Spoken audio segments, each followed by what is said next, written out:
All right, everyone. Trump is now making moves to exempt Venezuelan refugees, asylum seekers from Venezuela who have come into the country from the deportation maneuvers that he's currently enacting. Those are mainly meant for people who, under the auspices of safe third country, wouldn't be welcomed here. The U.S., in regards to Cuba and I guess Venezuela now, typically shows more deference because people are fleeing from communism. And you know, what you've got in Venezuela, increasingly, it's more and more nationalized, it's more and more collectivized. It's going past even just socialism at this point at a worrying level. So the first part of me can say, I do have sympathy for people who've been fucked by leftism, even though they're bringing leftism when they come here, because by and large, they're anti-Maduro, but they're not anti-socialism. Like, we should have rehabilitative economic classes for people who become refugees in the U.S. Like, hey, leftism caused the problem. Here's 3 bullet points telling you why.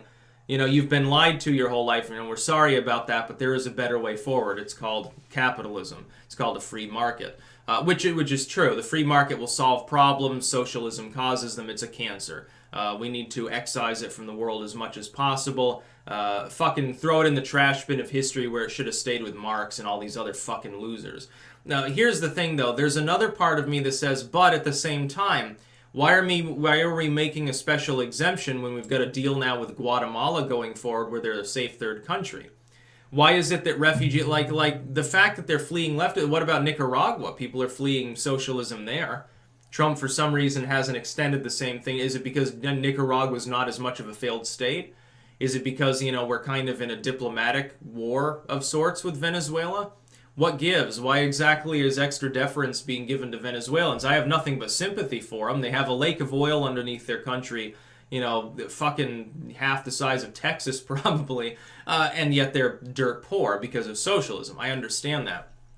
I've often thought the way that we should go forward is to reestablish the Monroe Doctrine and say we're going to apply it to foreign economic ideologies. The Americas were built on the concept of individuality and people living by the sweat of their brow. It wasn't built by a bunch of moron socialists and commies. So we're going to kick it out of this fucking hemisphere. We're going to do everything within our power to use money and diplomatic leverage to force it out of Cuba, Venezuela, Nicaragua.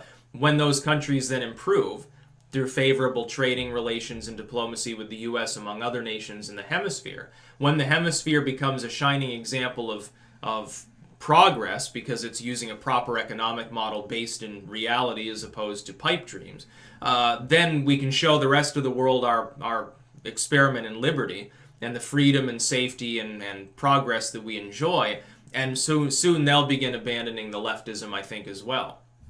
It is possible. We changed the world, you know, during the 1900s, during the 20th century.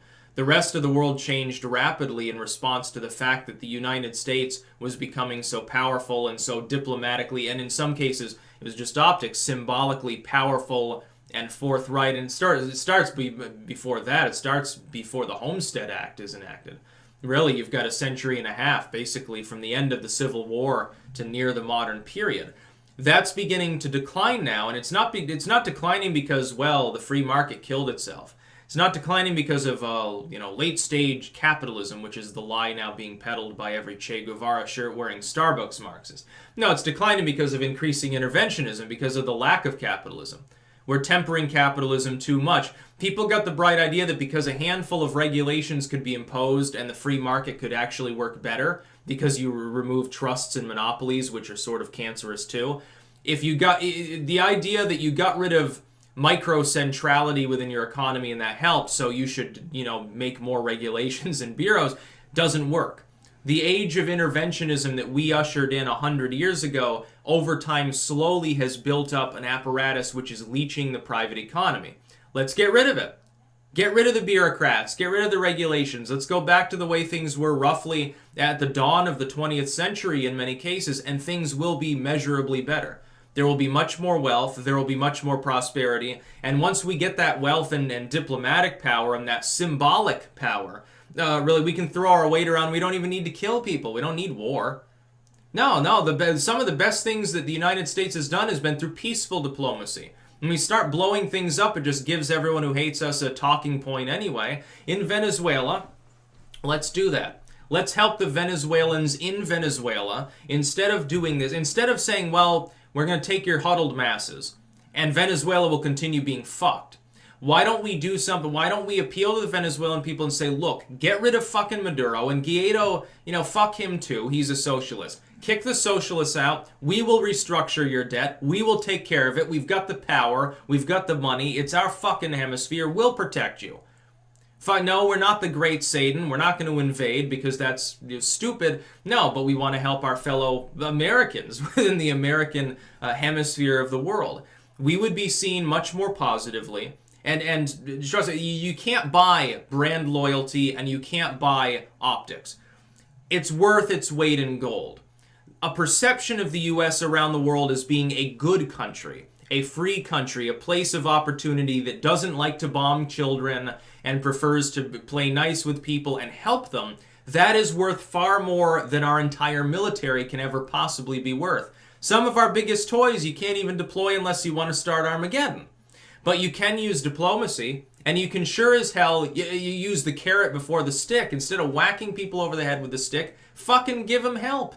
There are people around the world that are hurting. We can win a lot of allies, hearts and minds. When Bush talked about that stupid shit, he's like, well, we're going to bomb them to shit, and then we're going to give them their kids lollipops and build a bridge or two, and they'll love us.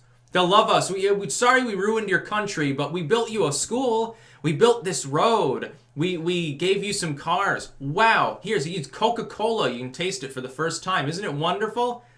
Yeah, it didn't win any hearts and minds over. No. Russia won lots of hearts and minds after that one. China won lots of hearts and minds. The whole thing was fucked. So yeah, that's my thought on Venezuela. I mean, I can understand the plight of people who have to live in a far leftist economy because they inevitably fuck themselves. It's like pretty soon, Scandinavia's showing signs of strain. Crime rates rising. Wealth inequality will eventually begin to rise. There's a reason why people aren't having kids in Scandinavia very much, and it's not just because of the weather.